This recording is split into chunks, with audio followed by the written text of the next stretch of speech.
নতুন বাংলাদেশের শিক্ষা ব্যবস্থা পরিবর্তন আনা ও প্রাথমিক বিদ্যালয়ের শিক্ষকদের জীবনযাত্রার মান উন্নয়ন এখন সময়ের দাবি।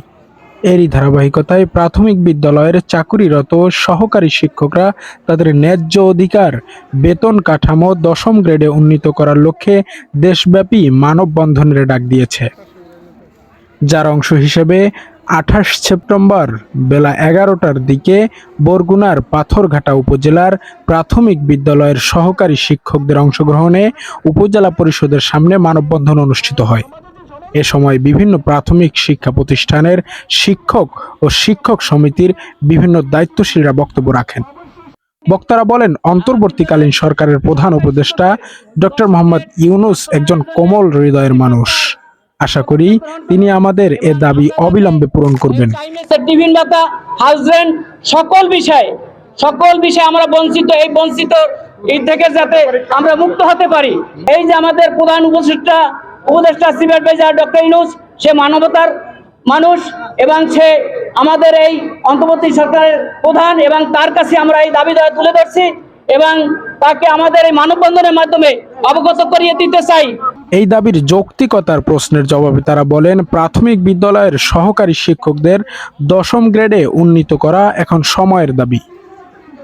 এ দাবি আদায় না হওয়া পর্যন্ত আমরা ঘরে ফিরব না, এমনকি প্রয়োজনে আমরা ক্লাস বর্জন করব। আমাদের যৌক্তিক দাবি হচ্ছে যে আমরা শিক্ষক, আমরা হচ্ছে যে দেশ বা জাতি গড়ার কিছু হলেও অনেকটা অবদান রাখি।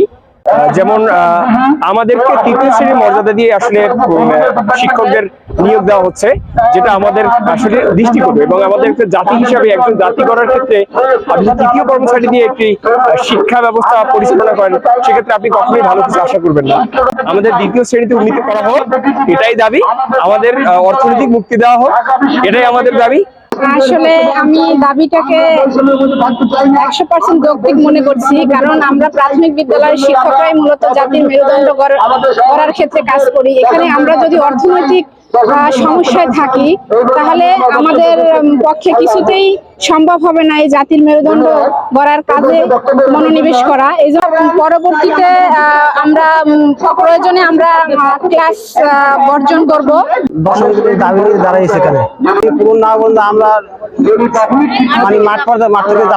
আমাদের দাবি আমাদের প্রাথমিক শিক্ষকদের এটা সম্মানিত জায়গায় আমাদের প্রধান উপদেষ্টার দৃষ্টি আকর্ষণ করছি যে আমরা আমাদের যে সহকারী শিক্ষকরা আমাদের আজকের এই ১০ম গ্রেড যে দাবি করেছেন, এটা আমাদের যৌক্তিক দাবি। বৈষম্যের যে আমাদের বেতন স্কেল, আমরা এটা একটা স্বতন্ত্র স্কেল দাবির জন্য আমরা অনেক আগে থেকে আমরা এই দাবিটা করে যাচ্ছি। আমরা এই আন্দোলন আমাদের এই উপদেষ্টার কাছে এবং আমাদের সরকার বাহুদের কাছে আমরা চলমান থাকবে, আমাদের যতদিন দাবি পূরণ না হবে। শিক্ষকদের প্রাণের দাবি ১০ম গ্রেড সহকারী শিক্ষকদের। আমি একসময় সহকারী শিক্ষক ছিলাম, ৭ বছর পরে প্রধান শিক্ষক হয়েছি, কিন্তু প্রধান শিক্ষকদেরও দাবি ছিল ১০ম গ্রেড। কিন্তু আজকের শিক্ষকরা অবহেলিত, আজকের শিক্ষকদের পেটে ভাত নেই, তারা শ্রেণীকক্ষে গিয়ে কি পড়াবেন? আজকের দ্রব্যমূল্যের ঊর্ধ্বগতি, শিক্ষকদের এই ন্যায্য দাবির পিছনে আজকের সকল মানুষের পাশে দাঁড়ানো দরকার। ৮ম শ্রেণী পাশ একজন সরকারি ড্রাইভার পান ১২তম গ্রেডে বেতন, অথচ যেখানে স্নাতক পাশ একজন প্রাথমিক শিক্ষক পান ১৩তম গ্রেডে বেতন। এমন বৈষম্যের অবসান চান আন্দোলনরত শিক্ষকবৃন্দ সহ সুশীল সমাজের প্রতিনিধিগণ। এক দফা এক দাবি, ১০ম গ্রেডে উন্নীত করতে হবে তাদের বেতন কাঠামো। এমন দাবি নিয়ে পাথরঘাটার বিভিন্ন পর্যায়ের প্রাথমিক বিদ্যালয়ের শিক্ষকরা দাঁড়িয়েছেন পাথরঘাটা উপজেলা পরিষদের সামনে। তাদের দাবি পূরণ না হওয়া পর্যন্ত মাঠ ছাড়বেন না বলে জানিয়েছেন শিক্ষকবৃন্দ। পূরণ হোক তাদের দাবি, বৈষম্য দূর হোক বাংলাদেশ থেকে, মুক্ত হোক শিক্ষক সমাজ, প্রতিষ্ঠিত হোক তাদের অধিকার। আরিফ তৌহিদ, ডিজিটাল চোখ, পাথরঘাটা।